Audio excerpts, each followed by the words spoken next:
என்னம்மா ஃபுல்லா வெளியில ஊத்தி விட்டேன். கண்ணை தேர உள்ள போவோம். அப்பா அப்பா ஐயோ ஐயோ அம்மாவை பார்த்தா பாவமா இருக்கேன். கண்ணு திறந்தா எரியுது. கண்ணு மூடிங்க அப்பா. கண்ணை மூடுமா அப்பா.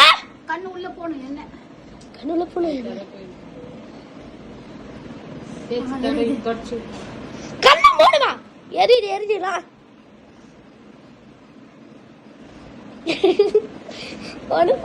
சர்ச்சில் யாரையாச்சும் கூட்டின்னு வந்தா ப்ரேயர் பண்ண. எதுக்கு இது தள்ளுறீங்களே. அவ்வளவுதாங்க. 5 நிமிஷம் தான் ஏறியும். எரியுதுமா. கண்ணு திறந்தா எரியுதுமா.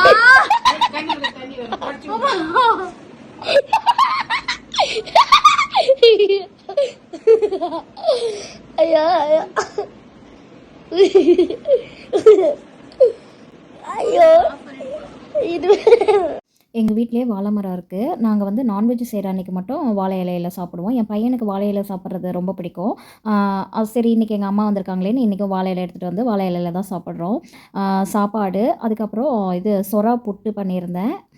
எங்கள் அம்மா ஒரு நாள் சொரா புட்டு கேட்டிருந்தாங்க, அதனால் அவங்களுக்காக சொரா புட்டு பண்ணியிருந்தேன். அதுக்கப்புறம் மாங்காய், சங்கரா மீன் போட்டு மீன் குழம்பு. பையனுக்கு மாங்காய் போட்டு மீன் குழம்பு வச்சா பிடிக்கும், அதுக்காக மாங்காய் போட்டு மீன் குழம்பு வச்சேன். அதுக்கப்புறம் வஞ்சரம் மீன் வறுவல். அவ்வளோதான். இதெல்லாம் தான் இன்றைக்கி நான் செஞ்சுருந்தேன் எங்கள் அம்மாக்காக.